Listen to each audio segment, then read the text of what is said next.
Casemiro slide tackles are a thing of beauty. And I did ask that maybe he should be putting on some workshops to the other players to show them. And I think he might have been doing, because Kobbie started busting out a few as well. In like 3 games now since Martinez, and not one has been given a card or VAR reviewed. And you can see him literally pulling his hair. I'm like, what is going on? It's an absolute joke. How are we, fellow Reds? Must be feeling pretty good after that win last night. Welcome to this Manchester United review of our game against Brentford. As always, with me, Sven, and Chaz. Before we get into it, thanks so much if you subscribed or following. If not, get yourself subscribed, get yourself following. We're on YouTube, Spotify, Apple, and we're on all the socials, and we'd love to have you there. So press that subscribe or follow button now. Come and join us, come and join us. But Chaz, we're here the day after. You're still feeling a bit groggy, as everyone's going to hear in a second when you start speaking, but massive win. Yeah, massive win. Yeah, excuse the Barry White voice. But I think I don't know if it's, I never had COVID when COVID came around. I don't know if it is COVID, but I lost my sense of taste and smell, so maybe it is COVID, I don't know. But yeah, feeling pretty rubbish for the last sort of 5 days, but hopefully on the mend. Feeling better. I don't sound much better. But yeah, the victory last night was a nice little sweetener to help me feel a little bit better. Always a little boost for that. So yeah, great to get the win. Massive for obviously the Champions League qualification. I think we're not mathematically there yet, quite, but I think everyone's pretty confident we'll be able to pick up at least 1 point in the next 4 games. Oh yeah, what a United fan, what a fellow Red, committed to the cause no matter what, even on his deathbed. So yeah, it's good to have you. Yeah. Fair play. But yeah, we've got two different perspectives to bring you today. I was at the game last night at Old Trafford. Chaz was watching on TV, so nice to have those different viewpoints. And as you said, Chaz, massive win. Obviously, with Liverpool picking up 3 points and going level on points with us before last night, we had to get the win, and we did.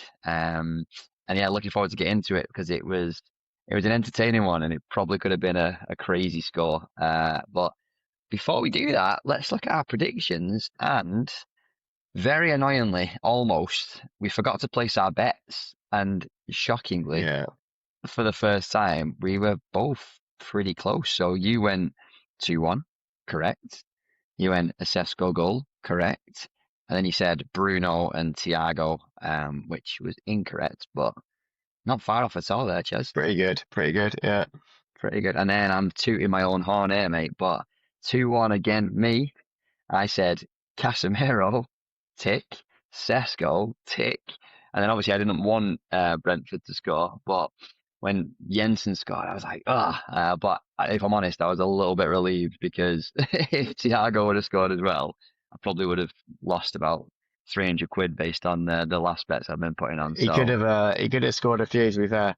He could have, but I jinxed him with. You mean Brentford, right? Yeah, after I messed up on my prediction video. I don't know why, I always get those two teams confused, but yeah, Brentford. And if I say Bournemouth on this pod, call me out. But yeah, very good predictions from us both, Chaz. Yeah, solid. Like, again, we didn't put the bet on. I'm thinking now, like, maybe for our future bets, we just do the United scorers and the score, and we've got a better chance of winning some money, because we would have been in the quids in, or you would have been quids in if you put the bet on. But I forgot as well. But I blame my feverish state. Yeah, it's probably a bit ambitious for us to try and get all scorers, including opposition, but it was very, very close yesterday. And then, yeah, even though it was 2-1, it could have been absolutely bonkers. So we'll get into the key moments. But before we do, thoughts on the lineup? We kind of called that as well, didn't we, with Aiden and Maguire starting at centre half? Yeah, I think that bit was kind of pretty obvious. Obviously, the surprise was that we didn't know Cunha was injured. So that, like, when I first saw it, I didn't know. I hadn't seen the pre-match interview, so I was like, "Oh my god, he's dropped Cunha." And then I saw he wasn't in the squad, so I knew it was an injury. So yeah, kind of pretty much nailed on the starting 11, which I think is fairly easy to do at the moment. I think he's stopped doing that kind of Mbeumo as a striker, and used Sesko as that main striker. So I think we're probably going to see the same for the rest of the season, I reckon. I think so, yeah. I did a couple of obviously shorter videos around being there last night, and in my prediction video, I kind of mentioned that uh, kind of Sesko has cemented his place there now as well as Nisi. I think he's kind of gained the trust of Carrick now based on more of his movement and stuff. But just generally, it feels like Carrick's got a bit more of a settled lineup in his mind now, hasn't he? Yeah, yeah, exactly. Yeah, and obviously Sesko scoring there last night just re-emphasizes that starting position. I think. But both pretty happy with the lineup really going into it. Yeah, no complaints. Like from what the squad looks like at the moment, and with the injuries we have, yeah, I wouldn't have done anything different. Yeah, same.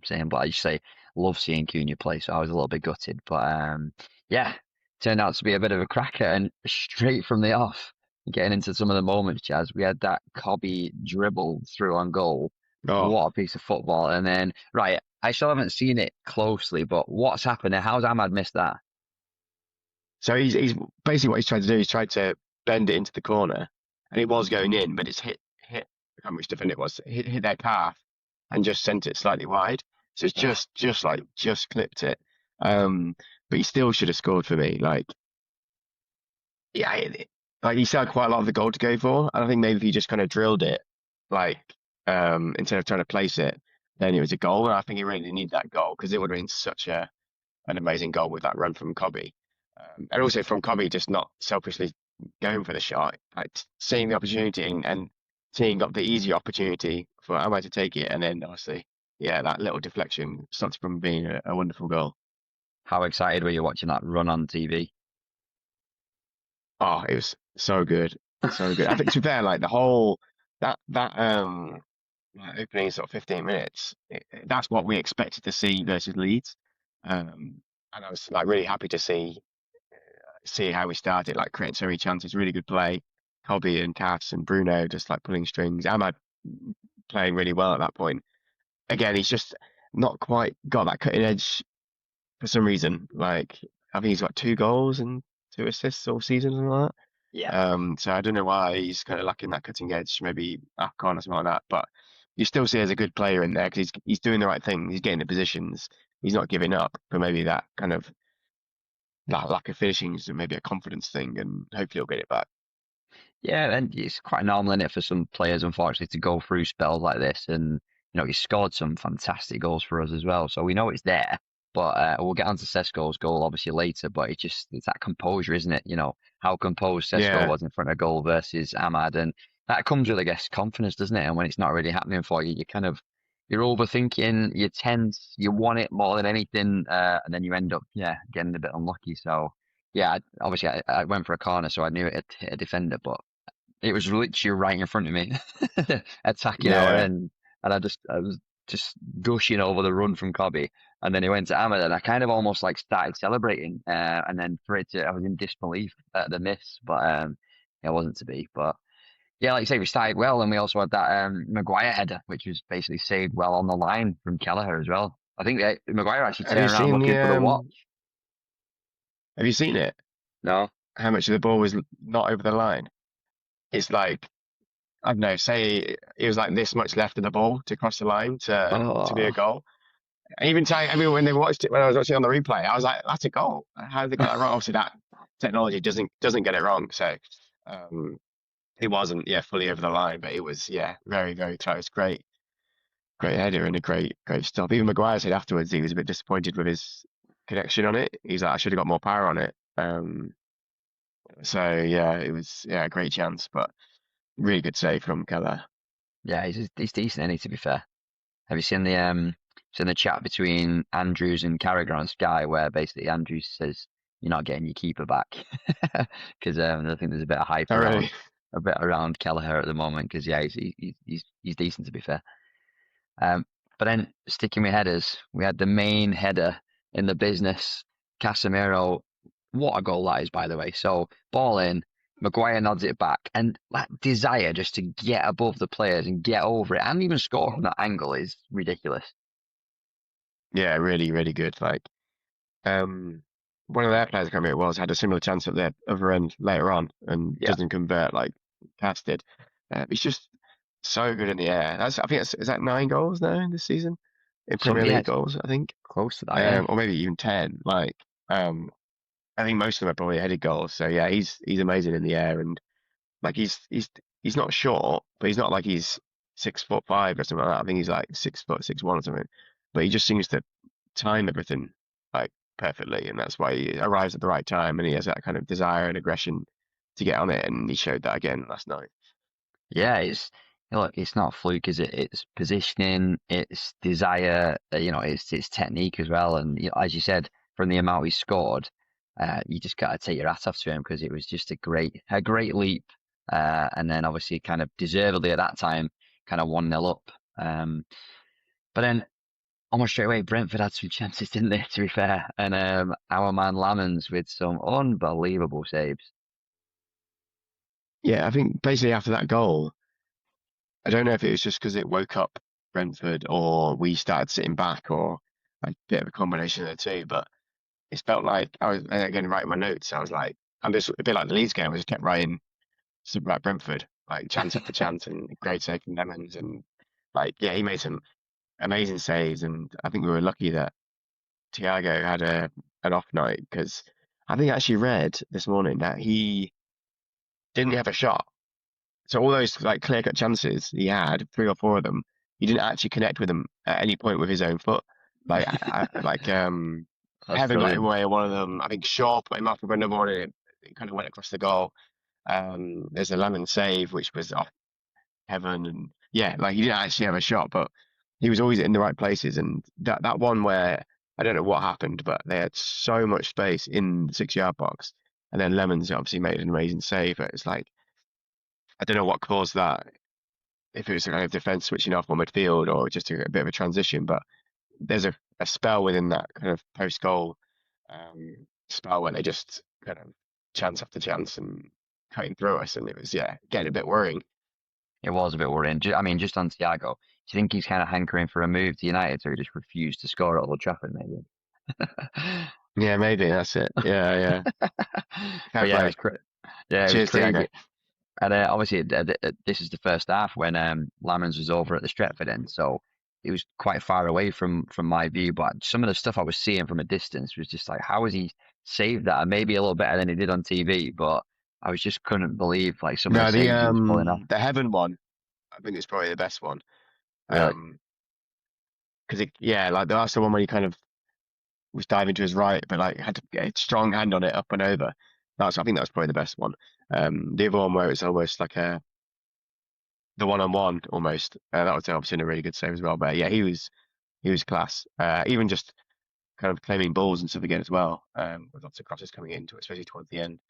Just really solid, isn't he? That's probably the oh, best you can give a keeper. It's just like solid. the boring Belgium in a super complimentary way. I just absolutely love him. But yeah, Yeah. I had a few just kind of, Thiago threw in great save, Lammens save again, like this with my notes. And then in between that, I just kind of had Ahmad chances exclamation mark because, like you said earlier on, he's putting it in and he was making some good runs. And we'll probably get on to Brian in a bit, but I thought the same from him. But just couldn't believe he didn't get his goal last night. Yeah. And the offside one, he was again, it was frustrating. He was miles off, but he didn't need to be. I think he's just so kind of like desperate because the space was there, and Bruno, I don't think he really held on that long or too long.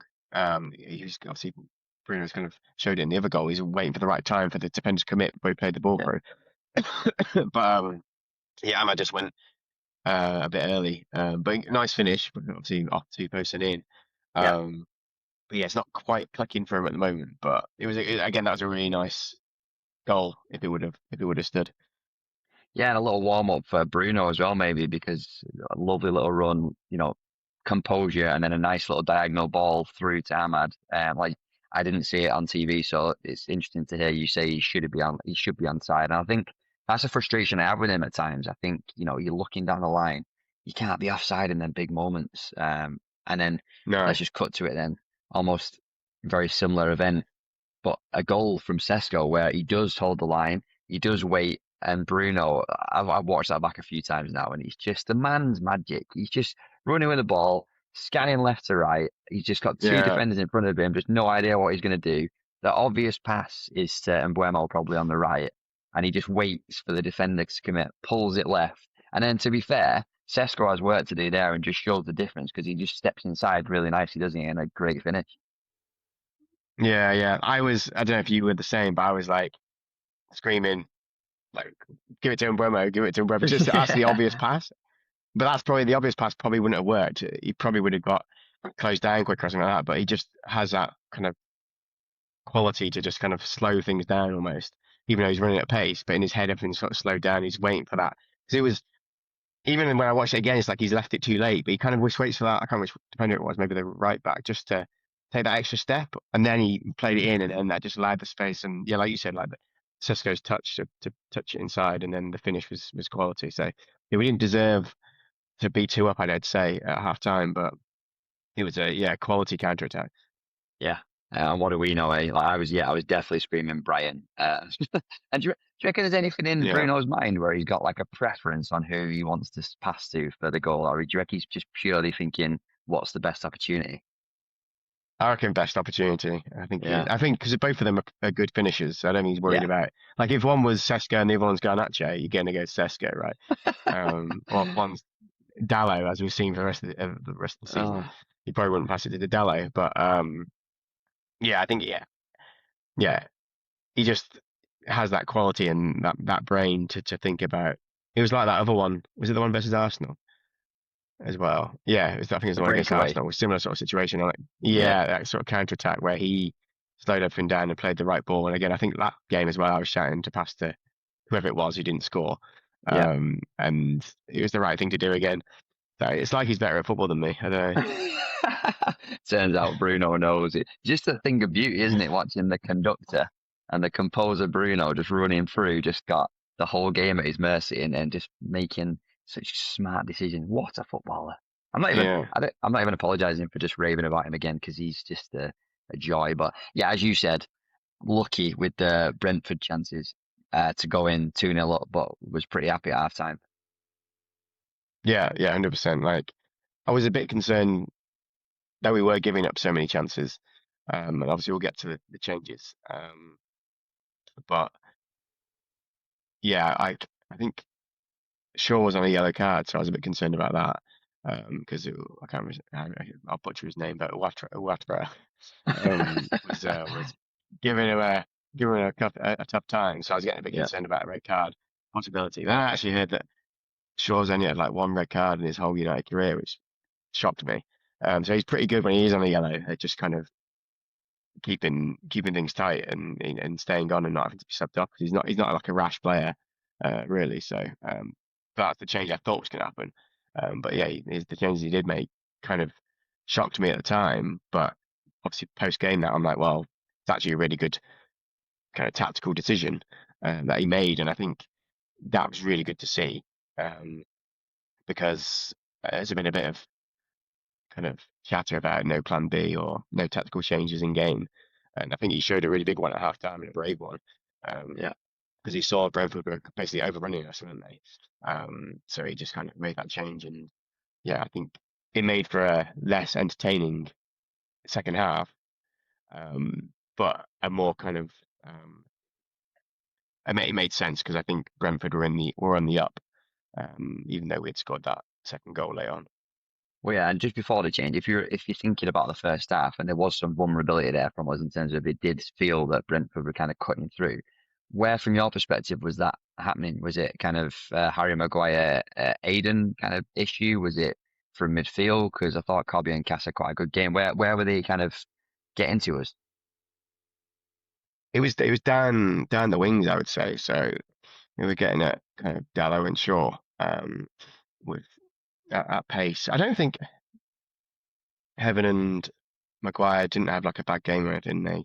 I think early on, a bit like I think this is kind of common with Heaven's games so far. Is like he can be a bit frantic to begin with in games, and he kind of settles in. And I think that was a bit of a reflection in that kind of first half. Um, he was at some rash challenges, and he was getting. There was one where I think someone played the ball over the top, like a simple ball over the top, and it kind of did him. And he kind of came back and fought him a bit. So yeah, I don't really know if it was specific kind of people. but like it was just a bit of maybe it was an energy thing from Brentford or them just adjusting. And I think you've seen in Brentford's previous games, like they drew on the previous five, and they've often been behind. So we know they have that fight in them and that battle. And I think we just saw it early on because we obviously got that early goal. But I didn't think anyone played. There was no one standing out like the Leeds game where I was like Mazraoui and Shaw have been awful.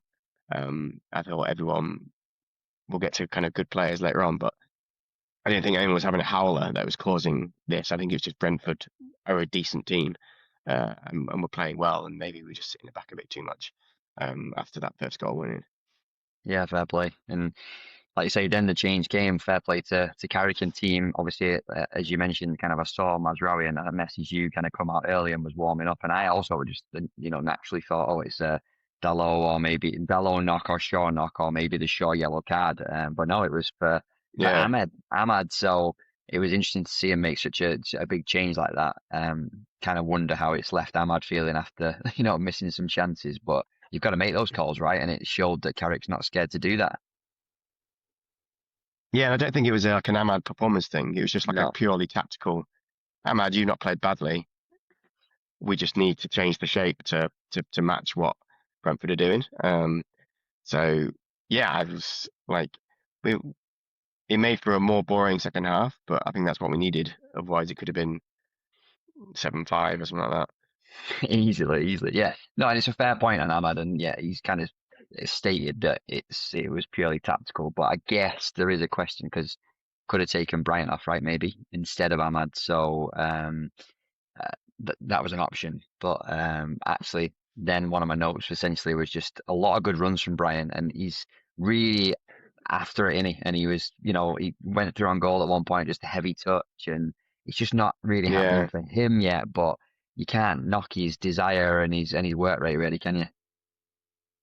yeah, like he's putting the work in, and like you said, the runs are there. It's just not quite clicking. There's been a few times now where the touch has been off or the shot's been off, and um, like I guess he's played a lot of football. Like he played a lot of football last season, then African Cup of Nations, and maybe that's something to do with it. But I think I'm not worried about him basically because the work ethic's there, the runs are there. It just needs to click again. Um, so I think, and he's not at the World Cup either because they didn't qualify. So I think a summer off for him will be really good, and we'll have a kind of a more like what we saw in the first half of the season, Brian, the next season, I reckon. But yeah, there's no worries about him kind of long term. I think he's a quality player. He's just not quite clicking for him at the moment. Yeah, fair play, fair play. And generally, kind of obviously, we did ride our luck a little bit, and definitely Brentford had some chances, but we're so impressed with our midfield. And I mentioned this in my reaction video just after the game straight away. Those Casemiro slide tackles are a thing of beauty. And I did ask that maybe he should be putting on some workshops to the other players to show them. And I think he might have been doing because Kobbie started busting out a few as well. Do you see Ahmad's one? That set up the Yes, goal. set on the goal, didn't it? Do you think he's been Yeah, doing yeah. a So little maybe he's been workshop? a little, yeah, yeah. Like I was gonna say the same thing about Kobbie in that he's becoming like not just the person who's ticking things over, which obviously he's amazing at, and that press resistance, but also now I've seen he's been a bit more robust. He's like winning headers. He's making good tackles and getting himself out there. So yeah, I think he was quality last night, as was Yeah. Casemiro. And to be fair, I think well, I definitely had some question marks earlier on Kobbie. I kind of asking for a bit more from him, and kind of I think maybe before this season, I still had a question mark over mainly based on when he played for England as well. Was he a bit more of a 10? And we've seen him obviously in like FA Cup finals, kind of getting forward and scoring goals, but more recently he seems to be really suiting that number 8 role where, as you say, like he's been able to kind of back up Casemiro and then also play it forward a little bit and link the attack. So yeah, we'll get on to Kobbie, I'm sure, in a little bit, but loved watching it. But those Casemiro slide tackles, oh, it's wonderful. They were all over the pitch, and just love to see Yeah, it. yeah, Loved his passion as well, just smashing his shirt, high fiving fans. What a guy! yeah. He was some nice little shithousery towards the end of the game. Like Yeah. Just some little nudges on him, and he was going down easy, and then like getting up and celebrating, and that winds people up. So I enjoyed that sort of stuff. It's When it's my clever. team doing it, I hate it. Hate it when it's against me. Yeah, same, same. And then obviously some changes from Carrick. So Mount came on for Mbuemo, Yoro on for Shaw as well. Kind of made sense really in terms of the change at that point. Yeah, it's just more energy from Mount, and still good on the ball on the counter. But no, he's going to put the defensive work in high up the pitch. And then Yoro, obviously, sure on the yellow, maybe getting a bit tired, makes sense. And he obviously can play as one of his three centre backs, and Mazraoui can play kind of as one of the wing backs. And I think that's what they did. And Yeah, yeah, like no complaints for the subs um, that were made. And that was obviously it. Zexi came on as well, didn't Yeah, kind of floated it out a little bit, but not he? not really Yeah, doing much. he was trying to come on for like 10 minutes, so I felt a bit sorry for him. But the ball didn't go out for ages. So No, it was about 7 or 8 minutes before he actually managed to get on, which maybe kind of lessened his impact. But he's always a bit like that, isn't he? Just doesn't really do much. took the wind out of his sails when he's not really got much wind there anyway. And then Yeah, exactly. Yeah. yeah, very nervy finish is kind of how it felt to me. And then obviously it was made even nervy by, to be fair, some finish from Jensen from far out. Yeah, ridiculous. Like, I think in the second half they didn't create that many chances. They had that header against the bar at the back, and I think Lemons made more quality saves in the first half than he did in the second half. So I think that's because of the formation switch. So he kind of had to take one of these worldies, I think, to actually break that defense and formation down. And yeah, it was an unbelievable strike. And he's actually scored more goals against United than in any other team he scored against. So apparently he just loves scoring against us. Oh, So it's should we always going to happen. just sign him just to nullify him, just try and get him cheap. Yeah, exactly. Yeah. Uh, and then yeah, Um, before we get into player ratings, any other kind of key moments that stood out for you, or it was basically just for me, just let's get it over the line, get the job done, and get the 3 points won. yeah, pretty much. Like it was a bit of a slog those sort of last kind of 10, 15 minutes. And then yeah, I was kind of pretty comfortable when it was 2-0. Like I said, they weren't creating lots of chances, and we still had their threat on the counter. But yeah, that kind of screamer just kind of made it a bit scary for sort of last minute. So again, they didn't really threaten too much. I think we were really pretty defensively solid. I always feel like the defense for that second half deserved that kind of clean sheet. Not so much for the first half, but that second half, I think they all played really well. But yeah, got the win, battled it out, and yeah, really, really pleased to see it. Winning again, Carrick top of the form table since he's joined. It's a good habit. People have got their comments on how we're playing. Is it right for the long term? But if we're winning, I'm happy. And last night was such a big win, and we rode our luck a little bit and rode a storm at times, but got the job done. So you've got to give a lot of credit. And as you mentioned, some big decisions from Carrick as well, which is great. So as always, before we get into man of the match, some other players you want to call out, good or bad? So I'm still mulling over man of the match between uh I'm gonna go with someone. So yeah, people I'll call out Lemons definitely. We Yeah. already mentioned him before, but he was class. Um, kept us in the game, really solid. Just confident, like you said, boring, which is what we want. And then got to call out Kobbie again, for he was absolutely unbelievable. Like I said, he just added more to his game. I think people forget like he's only just turned 21. You can't expect him to be the finished article straight away, and he's still learning and he's growing. And the important thing is we are seeing these skills develop, which means he's going to get better and better. Like there's not many players when they're like 18, 19 who can dominate a Manchester United midfield for every game of the season in the Premier League. So, but he's adding more and more to his game. So he's got a very, very bright future, and I thought he was class.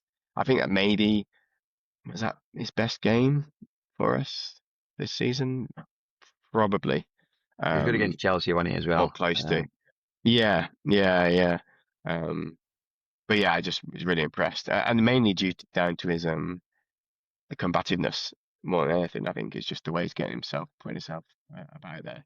That's probably the main reasons I'd say I'm kind of giving him the second round of the match. Well, since you mentioned it, Chaz, I'm gonna have to say it. Like, Kobbie is my man of the match. I'm gonna go straight in. There you go.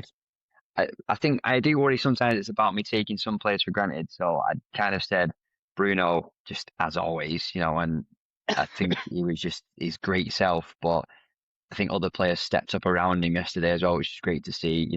Gave an absolute nod to Casemiro because I thought he was brilliant. Obviously, his goal was important, and his slide tackling and getting about, and just all the passion and the was loving going do Casemiro on repeat basically last night.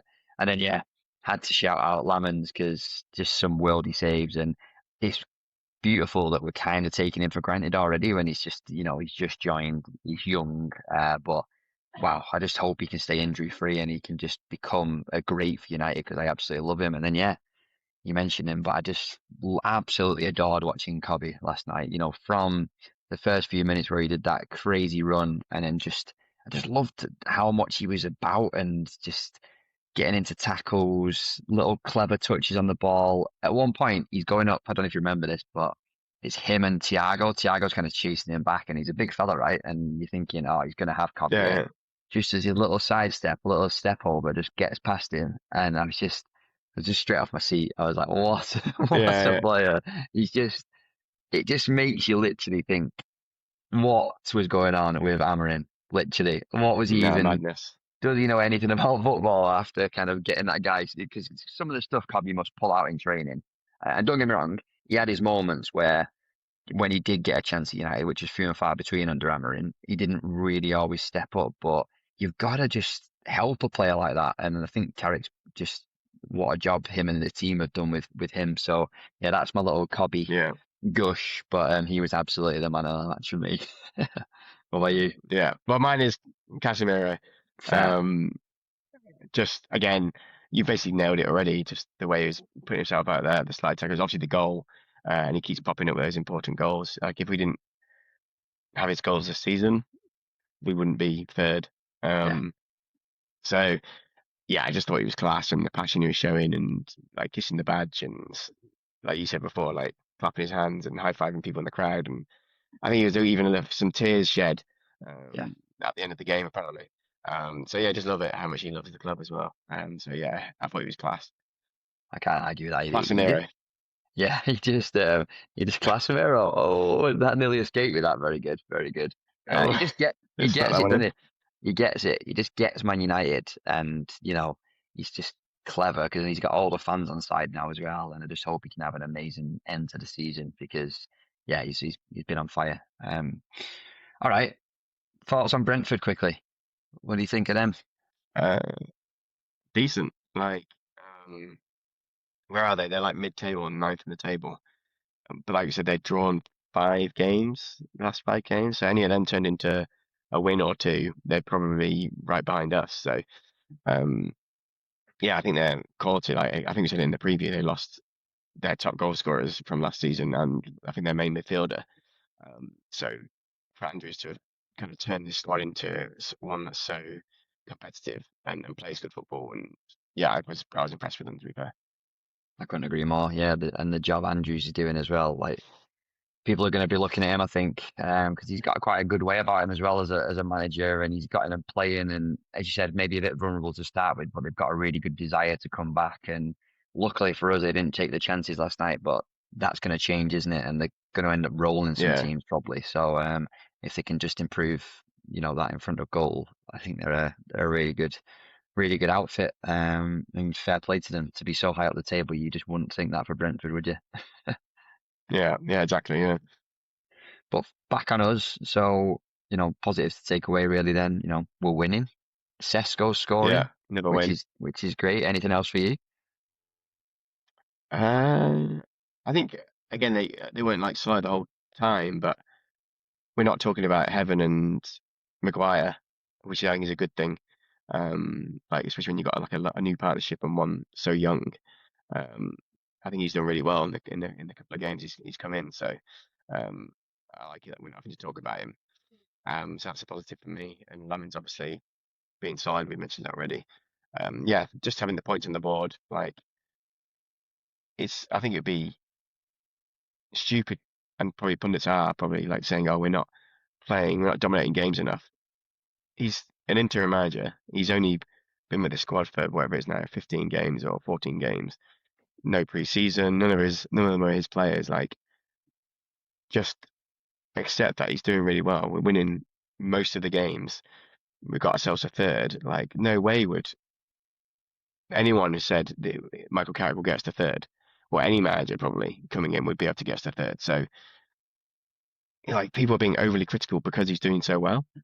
Like, it's just frustrating that, like, just let him have his credit where it's due, and it is due. And like, you can't suddenly turn a team that was 15th last season and 6th before he took over into one that dominates every single game for 90 minutes, playing great football.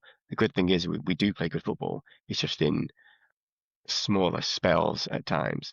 Um, so yeah, like, I'm really, really pleased with it.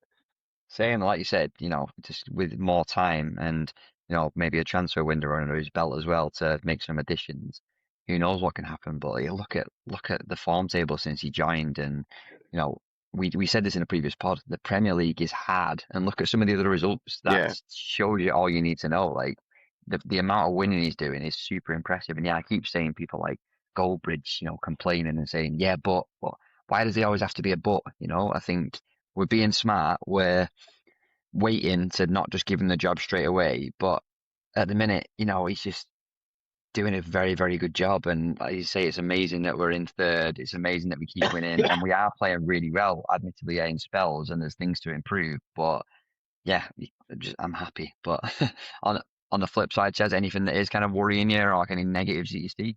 Any thoughts? the only ones will be, I guess, Ahmad and Brian's form.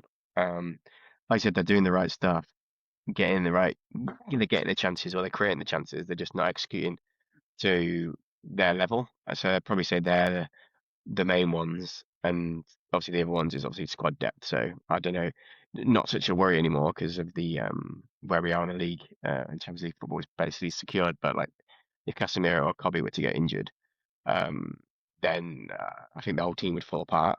Or we'd have to completely change the way we played, or something, or play on the count. I don't know what we'd do.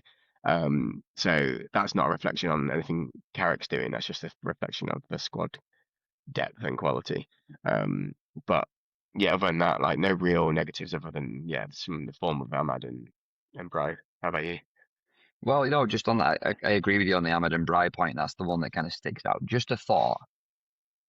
If you were Carrick, and if Josh and Mason Mount are kind of fit now, would you be half tempted to kind of throw one of them in replace of one of them, just to kind of see what they could do? Not Josh. No. Maybe Mount. Who for? If you had Hmm. to pick between Ahmed and Brian. So I think Ahmad's been showing more in terms of nearly there Yeah. than Brian has. So I'd probably drop Brian before I dropped Ahmad at the moment. Yeah.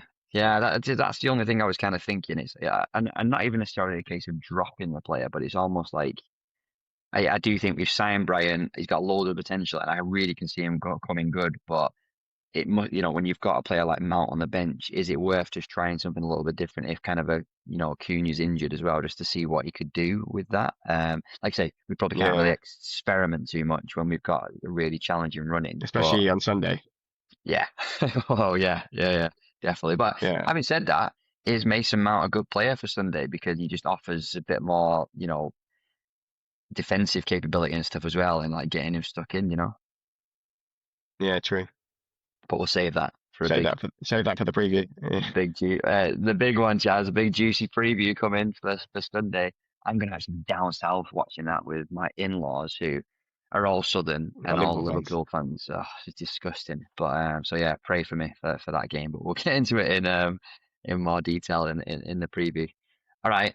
Yeah, fantastic win, and made even more important by some of the other stuff going on. So let's get into some of the other results from the game week as well and the latest league table. And we're at that stage of the season now, aren't we? Where kind of every game across, I was looking, just trying to pick out some results to say, oh, let's talk about that. And actually, they're all worth talking about. And I've kind of bucketed it into three. So there's this top five battle that we're part of. So we got a massive win, and we effectively need one more win, as you said before, to get that Champions League spot confirmed. But I really liked what Carrick was saying in his press conference. It's like, it's not about that. Of course, we want Champions League, but we should be aiming as high as we can. So I love that he's kind of setting his sights there, because Yeah. Liverpool, they beat Palace 3-1 at home and temporarily went level on points with us, so it made that win bigger.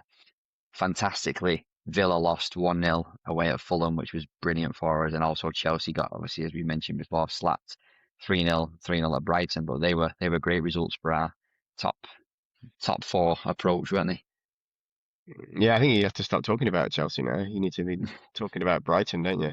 Yeah. And Bournemouth, because they're, well, Brighton are 2 points ahead of Chelsea in sixth, and so they're the ones to watch. But they're still, what, 8 points behind Villa. So I kind of think the top five is the top five now. I don't think that'll change.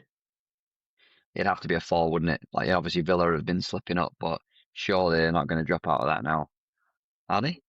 Could they? Yeah. Mm, What's that? 3 games you have to lose. And don't see it.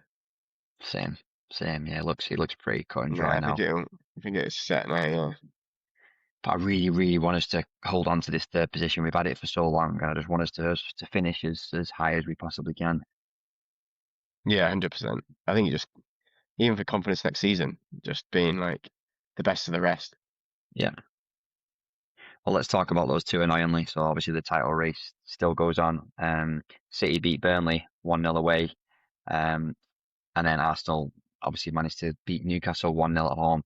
I was looking into this because obviously if it ends as tight as it's looking, it's crazy what it comes down to. So obviously number one goal difference, Arsenal are currently one goal ahead. If that's level, it's goals scored. But City are City have current. a game in hand, They do, so they they will do. go Yeah. even at worst. Yeah, well, that's what I mean. Obviously, if they win their game in hand, it gets dead level on points, doesn't it? And that's how it could be for the rest of the season. And if it comes down to this, just the goals difference, goals scored, and the head to head as well is City favours that, and the head to head with the most away goals. They both got one, so all the things are close, and it could just be a very dramatic end to the season if they do end up both winning. Can they have a play? There's no way of a playoff now, though, is there? Because of No, City I winning don't that. think so. Yeah, Yeah, because I think originally, I think it had to finish like 1-1, and then it would have been a playoff if they finished on equal goal difference. But obviously, that can't happen now. Um, but yeah, it's tweet. very tight, and I think they both missed an opportunity really for actually really helping that goal difference, didn't they? With just 1-0 wins. Especially City. Like, Mm. I didn't watch it, but I read they did have a lot of chances, just didn't convert.